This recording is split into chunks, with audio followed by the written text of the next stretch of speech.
kind of looks like what more or less like what people are expecting to get themselves into. I'll just kind of check, is this what everybody indeed was expecting to get themselves into? Hopefully it was, but this is going over data and accountability. So a couple quick kind of qualifiers here, just kind of looking at the audience. This is the CAPE Summit, obviously. So this accountability presentation focuses on CAPE, that is California Adult Ed Accountability, not WIOA 2 federal accountability like we do in our quote unquote regular CASAS virtual presentations that I know a lot of you have attended over the years. We're focusing on the CAPE side of the house. Number two, we have started doing some regional trainings on this. Sounds like a likely story, but a lot of you have been coming to me in recent months, since, kind of mid-August or so. I've had several come to me talk about issues related to CAPE data collection, CAPE outcomes, CAPE services. Got to say that quote unquote popular demand really is what kind of moved to kind of doing another round of regional trainings. I'll give you a couple scheduled dates here. Short answer is if you're in the Valley, apologies ahead of time. I've gone to Fresno and Bakersfield. I went there a couple weeks ago, the 12th and 13th. Got some stuff in Northern California early November, Southern California mid-November. We'll probably do another round here in February at similar but slightly different locations. So some of that is just saying, yeah, we're kind of trying to get the band back together and talk about this stuff again. The other part I'll say, though, is the regional training is 2.5 hours. This is kind of a synopsis of that, trying to cover highlights. So I will point out the number of slides you have here is not just greater, but overwhelmingly greater than we'd ever conceivably have time to talk about. So I am going to cherry pick a little bit. Some of this stuff is purposefully just some things for your reading enjoyment. Some of it, might have to skip because we're in an hour. So programs update, I want to start by defining the structure. That's been one getting reacquainted question. We'll talk about some of the key training issues we were talking about back in 2019. We're not going to belabor that, but a lot of things that were a really big deal there 3 years ago, kind of fallen off the map for a few years, but come back into vogue. So we'll talk a little bit about that, how it's happened. We'll redefine those outcomes and services. There was a workshop I did yesterday where Neil was in the audience, traded some banter about, hey, we're really looking at kind of remodeling and updating this to some extent. That's been another reason to bring this up, is to kind of find out what people have been doing with all this the last couple of years. But for now, we'll redefine what those outcomes and services are. Probably won't have enough time to iron out all the questions that came up a few years ago, but we'll at least lay it on the table, point out some things that were confusion areas and probably still are. We will make sure that we cover these basic issues. That's where the focus has been in regional. We'll be sure to do this here. We'll talk about the basic deliverables, timeline, and resources. That's kind of the low-hanging easy stuff. But that's also been a big theme the last month or two, that a lot of you are new to this. A lot of you have kind of, didn't do CAPE before, and now suddenly you do. A lot of people have forgotten about some of the CAPE stuff. So we'll get over make sure we go through the basics with that. And then time permitting, we'll talk about some of those reports in TE. What we definitely won't cover, but I'm including for your reading enjoyment, are goal setting examples. Some of you probably attended workshops that we did back in the spring and March, April. That goal setting issue was a very big issue of concern. I did a few workshops with CAPE TAP. I did a couple regionally where we kind of did a deep dive and talked about goal setting. Not enough time to set that up today, but we will definitely keep those slides in. Don't feel like it does any harm to allow everybody to be able to have that information. So we'll start with the CAPE program structure, just defining what CAPE is, number one. And then also we're looking at a question that's really come up a lot here lately, which is, why does TE look different from NOVA. The basic definitions of what's included in CAPE a little bit different in the two areas. So we'll start with the official CAPE program structure, which is of course the version that's in NOVA. That is, the program structure is really set up to emphasize those three basic programs that you all know and love there at the top: ABE, ESL, and Career Tech Ed. I'll point out it's 5 because adults with disabilities, parents serving K-12 success couldn't really figure out a way to slot either of those in the other 3 big areas. So those are kind of flapping around as programs number 4 and 5. But when you look at NOVA, everything attempts to roll up into one of those 5 programs, and in particular, the big 3 that you see at the top. So here's spreading it out, the way it kind of rolls into these 3 programs. This is getting at, the question you might say of, why are they different? So in CAPE, it really tries to roll it up into these 3 programs. A lot of times, the other 99% of the world would probably look at it differently, but NOVA rolls it up. So for starters, we'll look at this ABE block here, where ABE includes the ABE. Yeah, hang on, here we go. I don't know, like I'm wondering maybe Marjorie might have disabled that just because they're gonna post. I'm not sure, I'm not allowed to, I don't have a way to send it through chat like normal. Maybe Marjorie, if you can chat, I'm not sure if I can send it or not. I'm happy to do. You should be able to, but hang on. Okay, I'm happy to share. Okay, here we go. It's giving me an extra step. It doesn't give me, maybe. I think that's what it is actually. So yeah, hang on. Sorry, I'm interrupting, but I do think, yeah, your question's a good one, Jamie. And if it's no problem, then yeah, let me just quickly do that. Sorry, I'm fumbling around here, finding the right folder, but I really do think that's a good point. I think it would help. So I'm gonna, okay, so here it comes.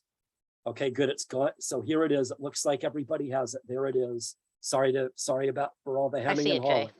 All right, great. So in any case, ABE is a good example. I think most people would say this includes at least 2 different programs, ABE number 1, ASE number 2. Probably most people would say it's actually 3 programs, and that's kind of the way TE would classify it. ABE being program number 1, high school diploma number 2, high school equivalency, that's GED and HiSET number 3. But in CAPE land, being a little bit contrarian, ABE is rolled up into one uniform program. It's not 2 different programs or 3 different programs like most of the real world acknowledges. Middle one, ESL, not much to say. I think CAPE land handles that the same as everybody else. Career Tech Ed, a little less familiar to most of you, but that one, divides it into CTE and short-term CTE. And then at least in TE, those bottom 2 bullets are definitely Career Tech Ed only oriented, but TE considers pre-apprenticeship and workforce preparation to be separate programs. I'm making a big deal about this. Back to the original question, why does TE and NOVA report programs a little bit differently? Just to spread it out, here's the different NOVA programs under CTE. Again, it's CTE and short-term CTE. The question that always comes up is what's really the difference between the 2? Quite frankly, like a lot of things, there's no formal distinction. The number of hours I give is 48 because that's the one number I found. But I don't think that's an official answer. That's just the only number I found. But anyway, CTE and short-term CTE.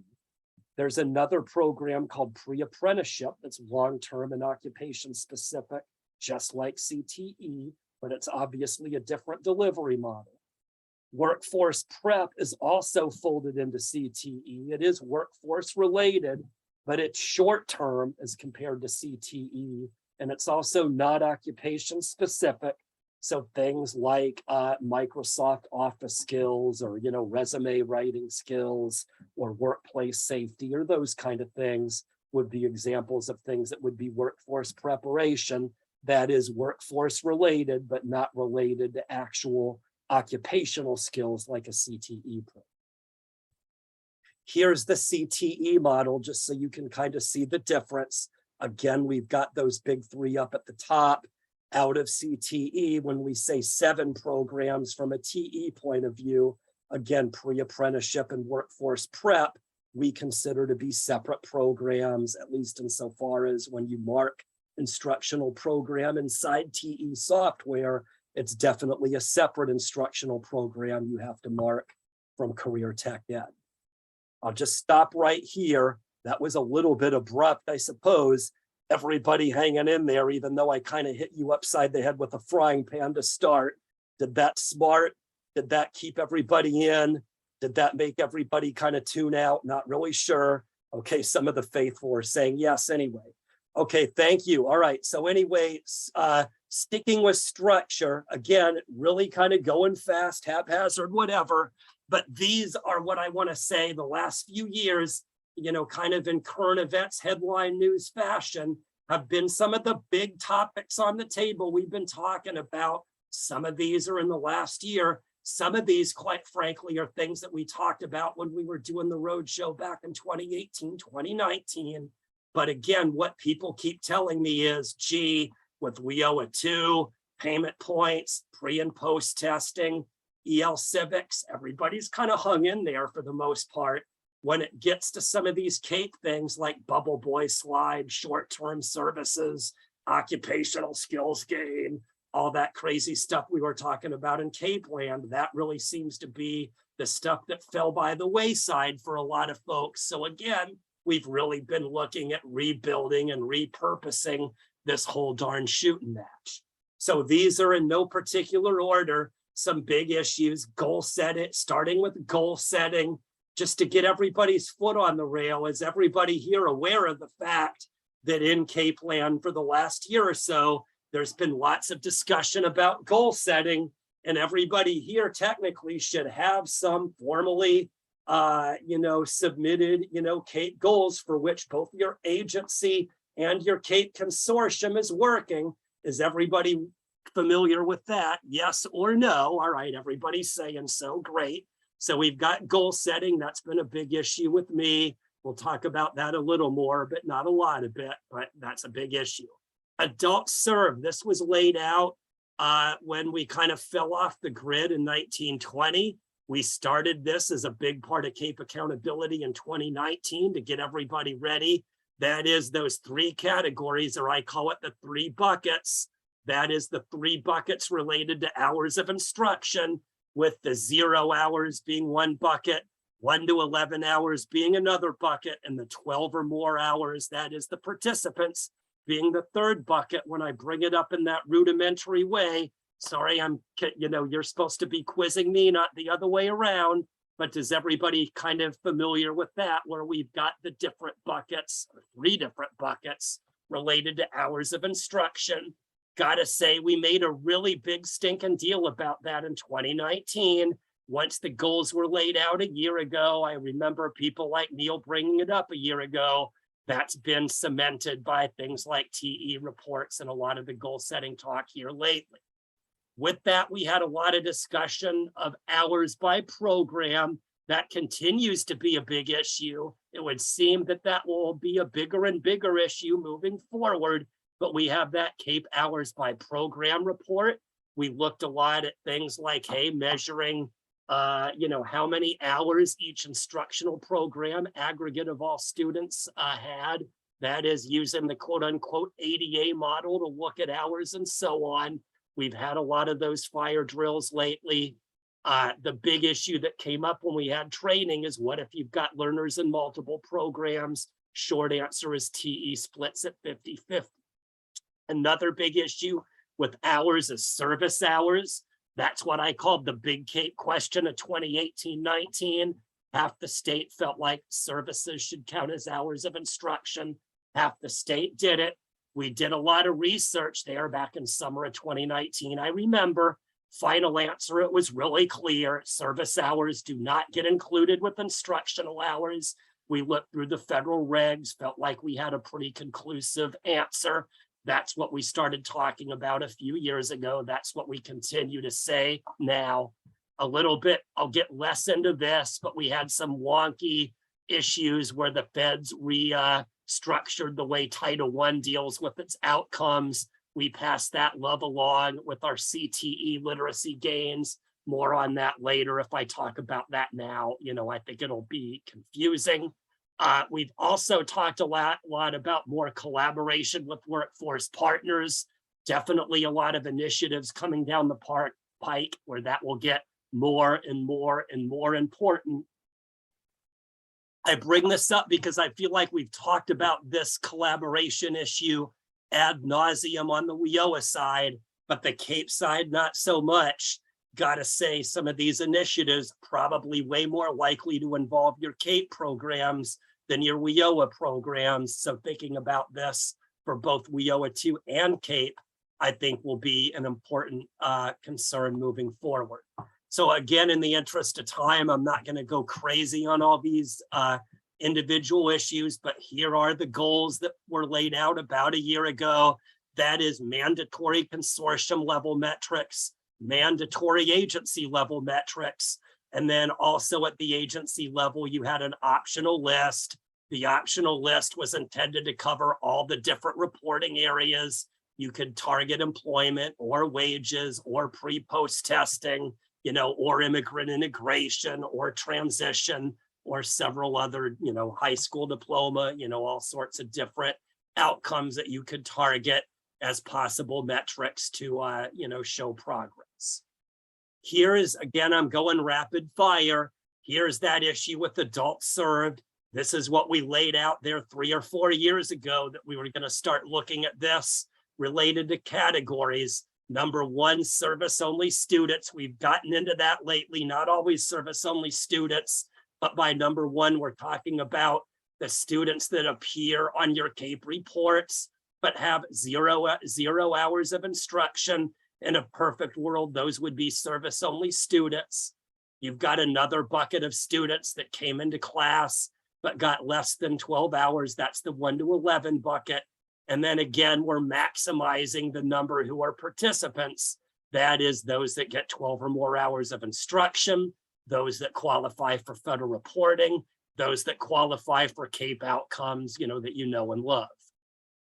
Here's the TE report. I say it's new, but it's not really new anymore. It's been around for a year and a half or so now. I kind of think the report illustrates the buckets a little better than the slide previously does. You can see there's clearly laid out those 3 buckets or 3 categories that I'm talking about here. We've got the CAPE enrollees by hours and service enrollees by hours as different ways where you can monitor for each program how many students have 12 or more, how many have 1 to 11, how many have 0. Obviously in CAPE land, and looking back at that goal setting, the name of the game is to maximize those with 12 or more and minimize the number with 0. Okay, I'm going quick again. We've got an hour. We've got a lot to cover. It's 10:50 already, for goodness sakes. So I'm moving in to kind of move into outcomes. This is what I'm using as transition. Some of you, I'm sure, fondly remember this slide from more like 6 years ago is when we were talking about this one.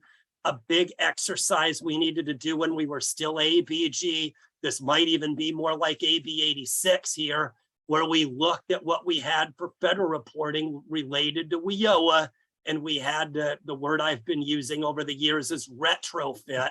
That is, the exercise is we have this new state level adult ed program.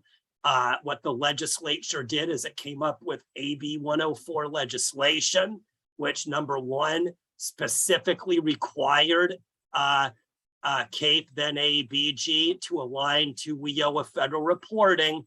And then it outlined these 6 very specific areas. The slide is showing 5 of them are directly begged, borrowed, and stolen from WIOA. The 6th one was specified by the legislature, transition. That was one they thought was very important and added. The setup, I'm doing the setup after the laundry listing, I guess. But what we've talked about over the years is in federal reporting in WIOA land, the feds have defined what they call performance indicators and also what they call measurable skill gains. Measurable skill gains, by the way, is what I mean by MSGs. in the lower left-hand corner of this slide. In short, by performance indicators, the feds are laying out outcomes. I like to call them outcomes that you can hang your hat on. That is very easy to measure. Things like getting a job, increasing wages, getting a college degree, high school diploma, getting your occupational licensure, etc. That is, final prize sort of outcomes that are easy to see, easy to measure. The good news with performance indicators, you might say, is everyone agrees these are great outcomes. Nobody disputes the fact that getting a job or getting an occupational license or getting your GED is a great outcome. Everybody agrees with that. The problem with relying on performance indicators is, hey, that leaves a lot of students out in the cold because getting a job, getting an occupational license, getting a high school diploma, college degree, etc. All of those things take lots of time. If we rely on those or only those, then we're going to have a big problem. It's going to look like a few students are doing well, but most aren't. And as we well know, nothing could be further from the truth. So over time, the feds have used what they call measurable skill gains, or MSGs. You're hearing from the CASAS guys, who of course I'll say the most obvious one is pre and post testing. That was a big reason, why, pre and post testing was integrated and popularized, was the idea that, hey, we can't rely on GED or college degree or that sort of stuff.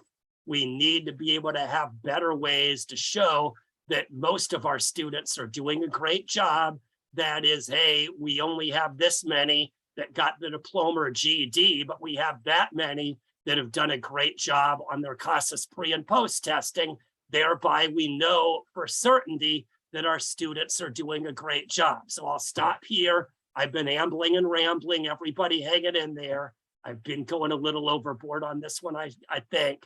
But the reason why this is a big deal to ABGK plan is we had these other programs for ABE and ESL kind of good to go. We have pre and post testing to measure those programs, but now we have CTE, workforce prep, these other programs that we also need to measure, so that retrofitting related to coming up with outcomes that related to these other programs and would show progress, the same way pre and post testing does for ABE and ESL. So we were using this concept to develop the official CAPE outcome. So here's another slide that I'm sure a lot of you have seen. Again, 1, 2, 3, 4, 5, 6 areas of AB 104. Not so coincidentally, 6 different color-coded outcomes categories on the slide. We're matching the 6 categories that the legislature stipulated, and we started folding under the outcomes into each of these 6 different categories. I'm going to go back to this one. I want to talk about, well, I'll just say, let me go back to this one.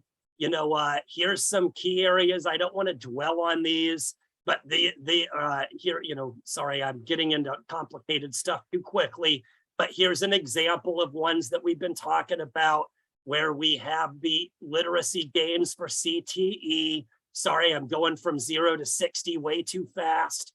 But in any case, an example of this is what we call occupational skills gain and workforce prep outcome. To be clear, this is just a small portion of it, but we'll stick with this and dig into it as an example of what I'm talking about. So with CTE, the usual thing you're looking at is that certification or licensure, which, as most of you know, takes a while. So we added a one called occupational skills gain. So what we said is, just throw in a random example. It may be right, it may be wrong, but we'll say we've got a welding student. We're just making it up. We're saying it's a 5-module or 5-semester long program. So what we're saying, hey, the student goes through the program. They complete that first semester, complete a skills check or written test. They do a great job. They move into module number 2. That's what we're calling an occupational skills gain. That is, the student achieved a portion, successfully achieved a portion of a longer term program. Another one we did, this is just another big area of confusion, If this seems like gibberish, don't worry about it for now. This is just giving you a taste. But another one we've talked about over the years is one called workforce prep outcome. That's a similar CTE short-term outcome, but this is completion of something shorter term. That is, a student enrolls in a workforce prep class or program. The example we're giving is, hey, a 15-hour module on job search strategies that, hey, they complete that class, they get an informal certificate or whatever. That's where you could mark workforce prep outcome. So again, I'm not trying to make it all about this. This is just an example of some of the things we've carved out. This is also a really, really, really good example of something that caused a lot of confusion and generated lots of questions 4 or 5 years ago when we were presenting this training more often and so on. Yeah, another one relates to post-secondary. For some of you, this will be great. For some of you, this will really sound crazy. But just to throw another question out there, okay, we understand what these CTE literacy gains, quote unquote, mean, but how does that relate to this post-secondary that's, you know, has a lot of those CTE outcomes we know we should be marking? So this is outlining another way to differentiate some of the outcomes, where for post-secondary, that's what we're using when the student completes that long-term program. That is, they achieve that final prize I'm talking about.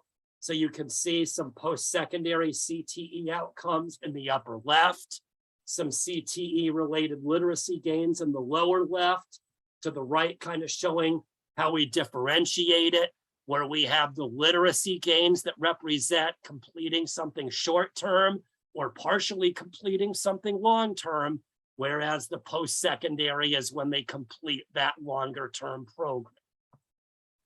Okay, here's another issue related to post-secondary. Again, just outlining some of the concerns that we're looking at and soliciting input for. But another big issue is this huge umbrella that the feds call post-secondary. They do that on purpose because they consider this, you know, in theory, the next big layer of program or education or whatever you want to call it for everybody once they complete that secondary or high school level. For some students, that means move to college. For other students, that means move to workforce training. Either way, that means they're enrolled and looking at completing what the feds would call post-secondary. That is the feds' generic term for what happens after high school. Half of that relates to occupational, half of that relates to education. We've got this huge laundry list of outcomes you can mark in TE for this. About half are occupational, half relate to college. This is just showing you, you know, which are in which category. Another issue is transition. Again, just still giving you a taste here, but we've got official transition outcomes. Making sense of this sometimes is tough. This first one is just showing you what we have available in TE to document when a student transitions to CTE in that middle row, or transitions to college. Those are the ones in the bottom row. This is the graphic I think tons of you have seen before that we've had in the training for a long time. This is just showing you exactly how a student makes the transition. That is, regardless of what transition the student is making, they're starting out in either K-12 adult ed or non-credit community college, ABE, ASC, or ESL. The red boxes in the upper right are where they go to transition to CTE. That is, they're an adult ed CTE or community college CTE.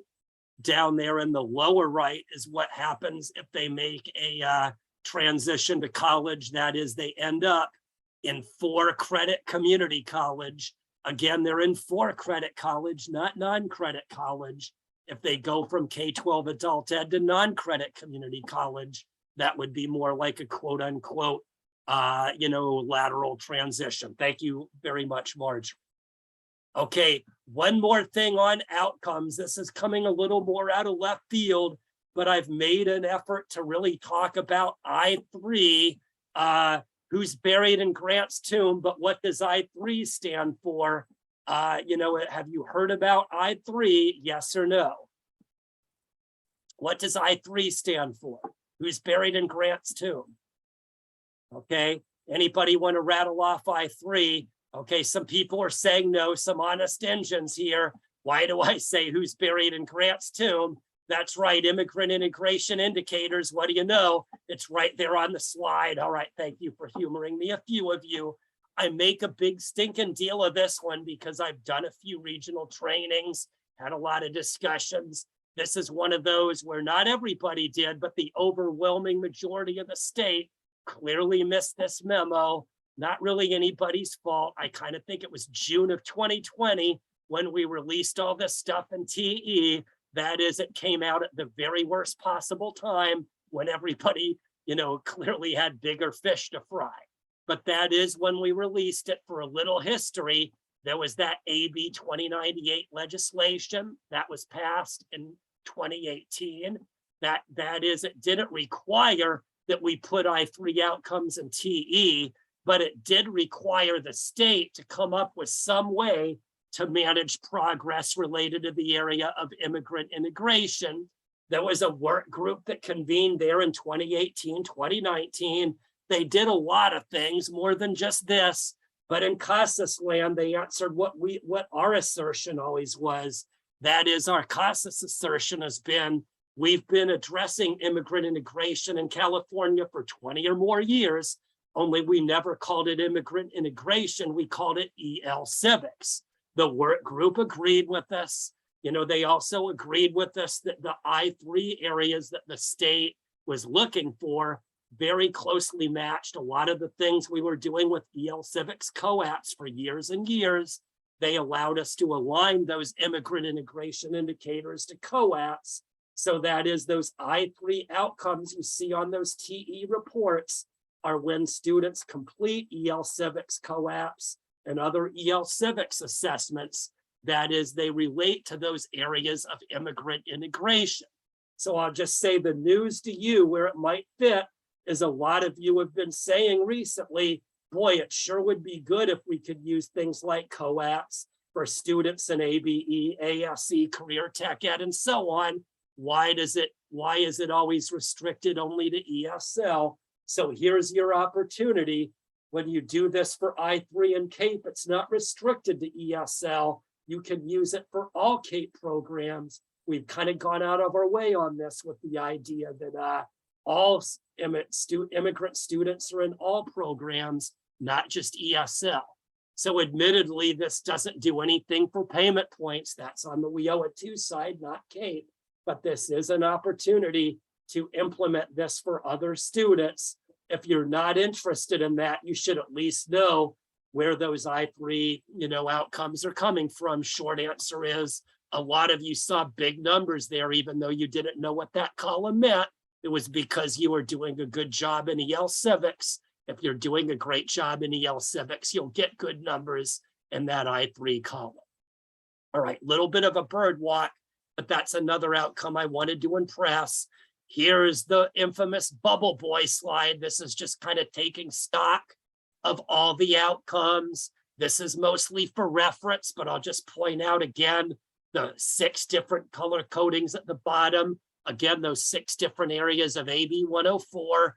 This is the CASAS update record, just here to show which outcomes relate to all those different things you can report for CAPE reporting. So just to give you an easy example, you can see we're marking it all the employment related outcomes in blue. Very unsurprisingly, in the upper left, got a job is in blue. That shows you that's one of the employment categories.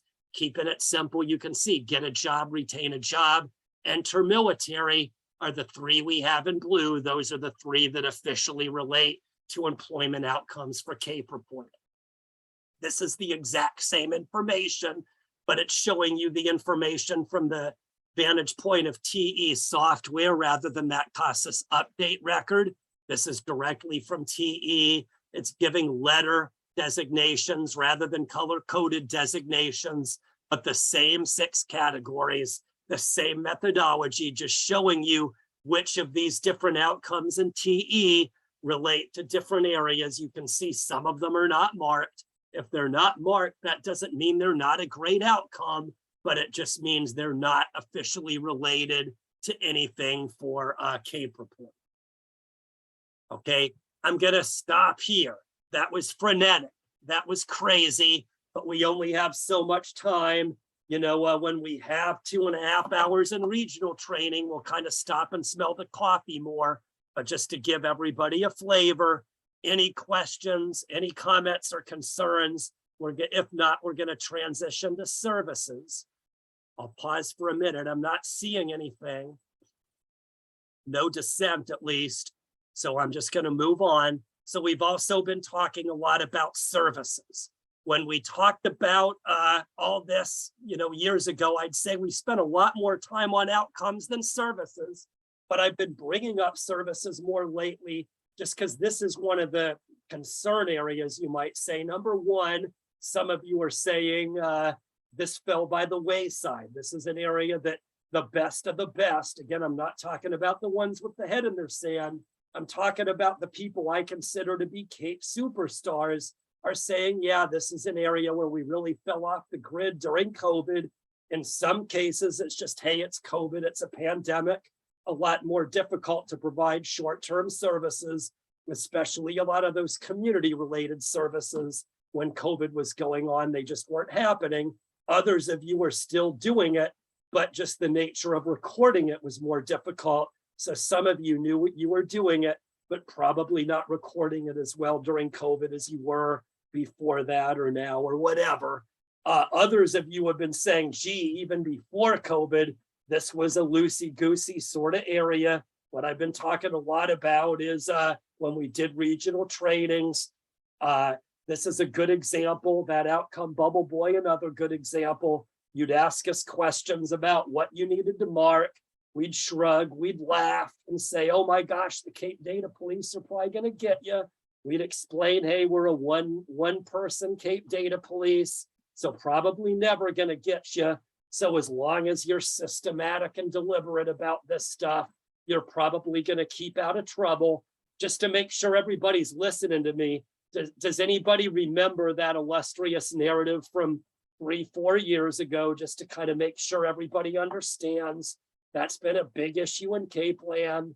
Didn't hear about it for a while, but hearing a lot about it here the last few months. So I make a big stinking deal about this because what a lot of people are saying, maybe you agree with this, maybe you disagree, but people are saying, gee, we want you to stop making all those stupid CAPE data police jokes and start tightening up the ship.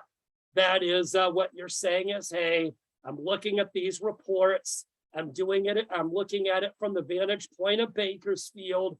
I want to make sure that all these CAPE outcomes and all these CAPE services that I see on the report in Bakersfield are the exact same outcomes and services that they see in Fresno, that they see in San Diego, that they see in Sacramento, whatever. They want there to be consistency so they know those numbers on the TE reports really mean something, and that you can kind of compare across regions and really, you know, I'll use the same cliche, hang your hat on some of the numbers you see on these reports with all the goofy CAPE data police jokes. A lot of people feel like those numbers don't really mean anything because the way you're doing it in Bakersfield is probably completely different than the way you're doing it in San Diego, for example. So I'll just say, looking at this has been, you know, it's not ready for prime time, but something we're looking at.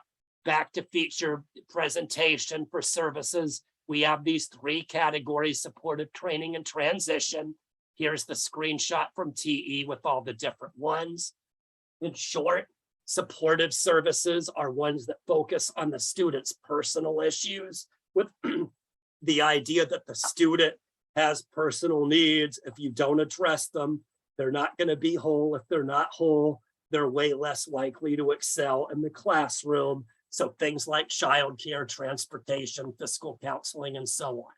Training services typically relate more specific to employment and training in the local region, specifically workforce training in the local region. So sometimes the student wants to do employment or employment training. There's very specific qualifications the student may not have. Training services are there to try to fill those gaps, to get the student up to speed. so they're able to qualify for said training. Transition services, I'd say a lot like training services. They're specifically there to help students transition to employment, transition to college, or both.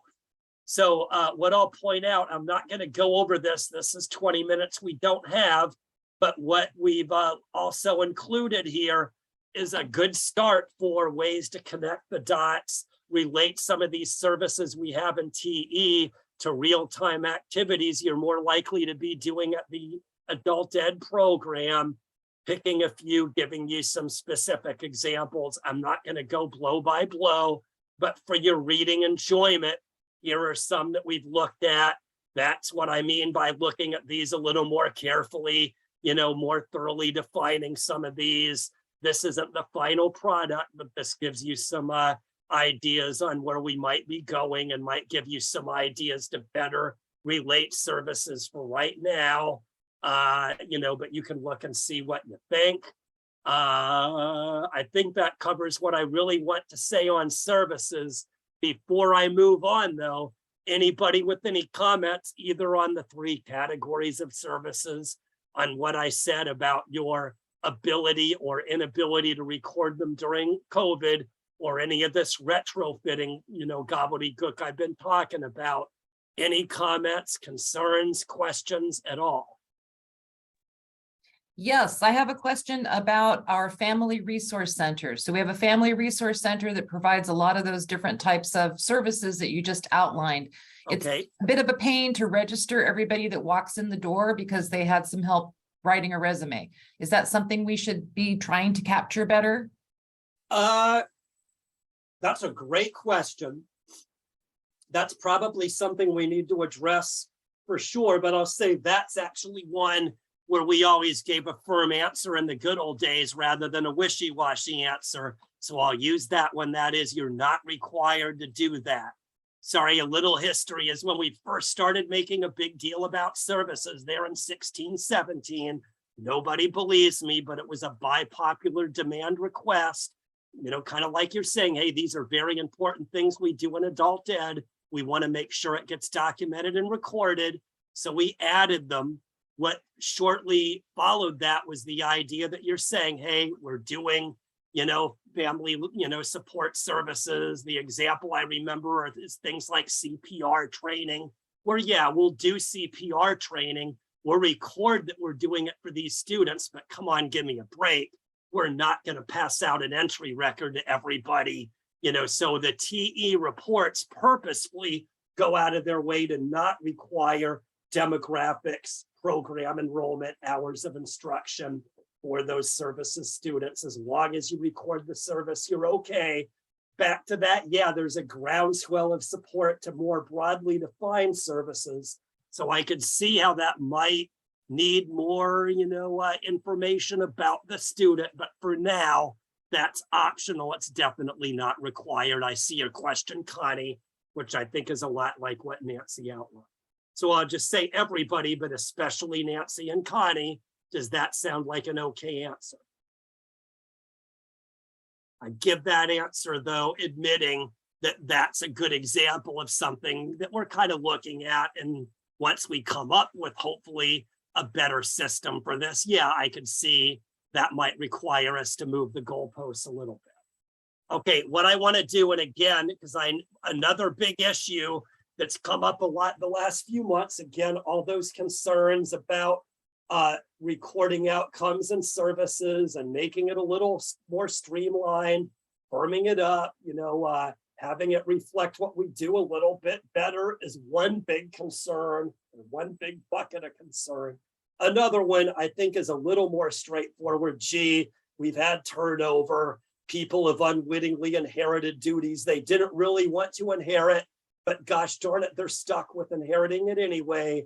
So a lot of people need real basic level. What I'll add here, anybody here from CAPE only agencies, that is, you're at an agency that's funded for CAPE, but not federal, we owe it to. Those are the agencies that in particular have come out of the woodwork and say, yeah, we need some basic level instruction on what we need to do to just keep the trains running on time, so to speak. So here's a few of these kind of from WIOA accountability on the basics. It's presenting it from the lens of the CASAS entry and update record, but it should give you what you need moving forward. So here's some enrollment or entry record requirements. Do you need to fill out the CASAS form? Absolutely not. Lots of you have different ways of recording enrollment. Maybe you do it manually. Maybe you have your own agency local system. Maybe you have some other way of doing it. It doesn't matter your method, but regardless of your method, you need to record enrollment in a CAPE or WIOA 2 program. For years and years, going back to 1999, we've been super firm on when you record enrollment. That is day one, square one. For CAPE, it's exactly the same policy as WIOA 2. Day one, square one. That is as soon as the student sets foot inside your doorway, that's when you should record enrollment or complete an entry record on that individual. When you do so, please do collect demographics. Be sure to collect gender, race and ethnicity, date of birth, and so on. Please do record education level. Please do record labor force status. Please do record barriers to employment. Sticking with enrollment, here's some things that were new, not really new anymore, but new 5 years ago. Barriers was a real big one. Everybody's done great with that. But yes, record as many barriers as apply. Yeah, that's still something you would do in updates. Yeah, I think if you're talking about Carnegie units, yes. For the other one is if you have people who transition or who are co-enrolled with your WIOA partners, I'll say these top two, or I'll say that bottom one really is the one I mean, co-enrolled with Title 1, 3, or 4. The two big ones that came up for WIOA were those bottom two bullets. The first one, barriers, has been a big success story.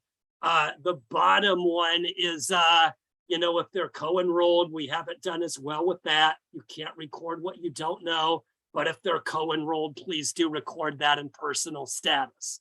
To your question, Nancy, I'm gonna give it short shrift, but the short answer is what it means is if you were a quote unquote housewife for a really long time, maybe it's not as relevant now as it was years ago, but hey, you've been a homemaker all your life. Now you're divorced or you're a widow or you're a widower, and now all of a sudden you have to go in that big bad world out there. That's considered a barrier to employment. It's not that you haven't been working. You've been working your tail off, but not in a formal work environment. That's been a federal category for years and years. It still is. I don't know if that answers it or not, but that's my, the short answer is yes. Sorry, way too long. I'm not going to do that long answer. That's 10 minutes we don't have. Thank you, Nancy. So here's the big new one. This has been a big deal in WIOA land. The policy is the same for CAPE relating to enrollment. That is record primary and secondary goals. If you're like most, you've been doing this anyway, so it's no big deal. But for WIOA and CAPE, that's now required at the state level. Not going to dwell on it too much, but the short answer is when it was required in 2012 and earlier, it was required because it directly related to the NRS federal tables. It still continues to not relate to NRS federal reporting in any way. That's still completely detached. But because we're doing things like CAPE goal setting, we're working on the SIP for WIOA reporting. Yahoos like me have talked about goal setting a lot. It was thought, hey, we really need to require goals at the student level because we've been talking so much about goals. Okay, moving on to update. That is sometime later. Short answer is for entry. We've always been super duper firm. Day one, square one. You really shouldn't deviate from that. It's very prescriptive about when you do it. For updates, we've been intentionally loosey-goosey. That bullet at the top is what we've said every year since 1999. For updates, you can align it to your academic calendar or course schedule. Do it by semester, trimester, monthly, quarterly, however you want. 5 years ago, when we shifted to WIOA, we kind of got more prescriptive when it related to attendance. Anybody want to give me the one or the 3 word or the 1 acronym answer for why we're so persnickety about attendance hours now. Anybody know where I'm grazing? Just wondering. Okay, great. Thank you. All right, that's right. POP is the one acronym answer I'm looking for.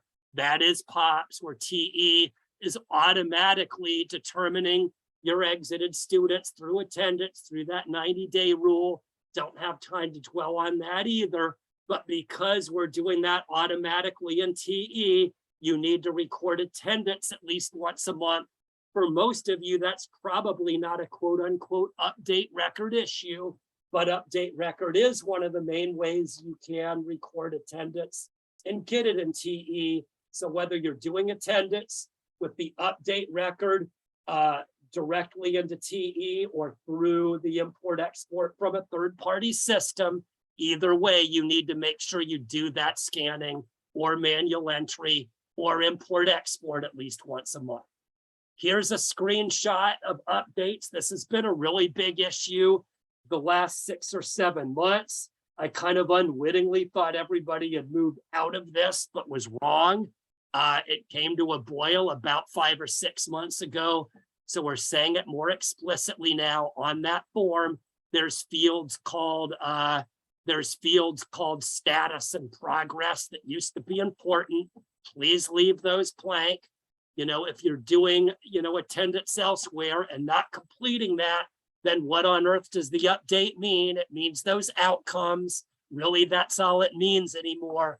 But I will add, because of CAPE and because of WIOA, these outcomes in field 9 more important than ever. If you mean, I think you mean if they get through the 90 days and are exiter, yeah, sorry, that one's a big time too bad. What I'd say to that, sorry about that, but I've got to say that's come up a lot. For now, I'm not sure exactly, but I got to say in that new RFA that CDE is doing, they're going way out of their way to tell you don't have any summer break more than 90 days. Going way out of their way to say if that's what you're doing, it's 125% on you and 0% on us. Got to say that means you need to whack your district upside the head and have them come up with a better schedule. Yeah, that just means you've got to follow up on all of them. Yeah, we've gone through that the last few years. Sorry, but there's a very firm answer. It's talk to your district, correct your district, because again, we're feeling like the district needs to be corrected. We're never going to correct the feds. As unmovable as your district is, it's a lot more movable than the feds are. So bad news for you is you better move your district or else. Sorry, very firm on that one. I've heard Carolyn give that answer. I know that's the answer. We're not going to do any, weird, funny business. That just means you follow up on those students. Get your district in line. Anyway, here's just a blown up version of what we just talked about related to attendance. And here's some resources. Sorry, I knew that I'd run out of time. Again, try consolidating 2.5 into 1 hour, but I'll point out here is that. So let me get everybody's foot on the rail because I'm talking about too many things at once. We've got 5 minutes, so we're kind of okay. Yeah, that's been said a couple times. All you're doing is admitting you're late because we've said it a few times already. Maybe Marjorie will graciously send it again. Anyway, here's some basic resources to get everybody's foot on the rail. Has everybody here been to www.casas.org? Yes or no? I'm asking a purposefully obtusely easy question. Of course you have. So less obvious, but has everybody been to what I call our Casas California accountability page? That's what we're showing on the slide. That's where we post the CAPE data dictionary, WIOA data dictionary, gazillions and gazillions and gazillions of attachments. So this is just showing you how to get to that page. Thank you, Marjorie. Yes, I don't know. It's an annoying thing about Zoom. You post it and anybody who comes in late doesn't get it. So you have to continue to post it. I've got to say it's my least favorite Zoom feature. Anyway, here's where you can get the CAPE data dictionary. There is an updated one for 22-23. Not much different from the previous year, but it has been updated. It was posted mid to late July. for your quarterly data, due date right around the corner next Monday. If you're new to this, we've got this data submission wizard. I think most people like it, but it makes it, streamlines it. It allows you to submit your WIOA data, WIOA DIR, CAPE data, and CAPE DIR all in one fell swoop. It's the one, it's in the wizard, it's in the tools menu of TE. You just run that wizard and take care of all your data submission issues. Here is a link to our website with some very detailed steps to get through the wizard and TE if you're new to this. We also do the employment and earnings survey. That's been a CAPE requirement now for the last year or so. In addition to WIOA 2, it's also been streamlined so you can take care of the WIOA 2 side and CAPE side in one fell swoop. It is a different wizard than the data submission wizard, however. Here's a link to the instructions for the employment and earnings survey. I admit a few years ago, this was a big stinking mess. I always point out Nicole Jordan from our office. If you're here, you can lap up more credit. But what she figured out is most of the confusion had to do with exit quarter, which, looking at it from a federal point of view, is beyond confusing. It's a joke. It's so darn confusing. So a good way to make it easier is just create 4 different documents for each quarter, so you're not keeping track of that crazy federal system.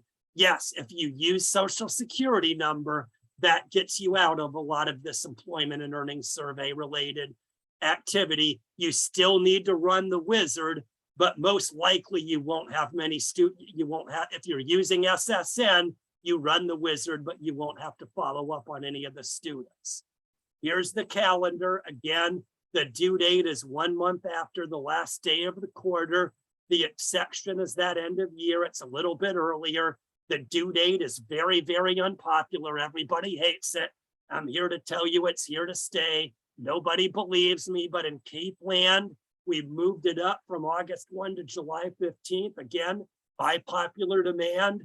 By popular demand, simply because everybody said they don't like the early due date, but better to have everything on the early due date than try to come up with 2 stinking due dates. So CAPE moved it to July 15th, just like WIOA. Yes, if you're using SSN for all learners, I don't know if you are or aren't, you still need to run that wizard every quarter. But yes, if you're using SSN, the wizard will just tell you you've got SSN, so there's no students for follow-up. No, you don't need to do any of the grunt work for following up, but you still want to run the wizard to show, well, then, yeah, you're going to have some students to follow up with. That's the issue there.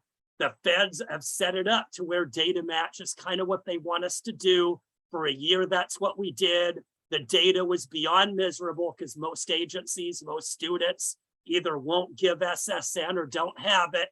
So our data is inherently terrible if we rely on SSN.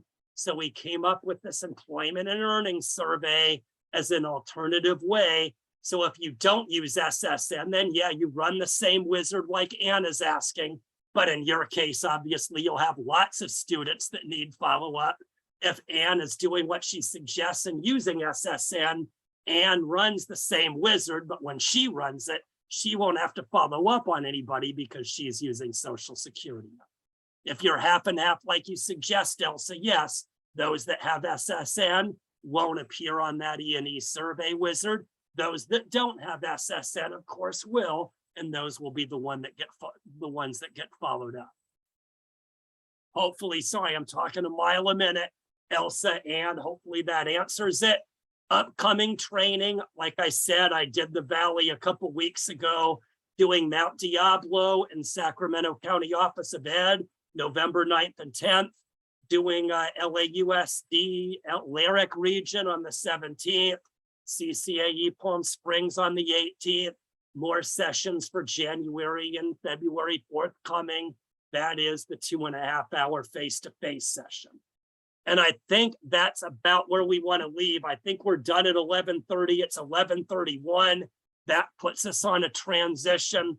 So all kinds of stuff related to TE reports. Obviously, we need to cut it off, but lots of information in your PowerPoint related to reports.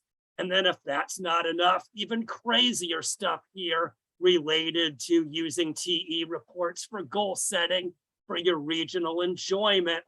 I'd say use this last slide, contact me by email, or contact Cape Tap by email to get that started, and we'll take a look.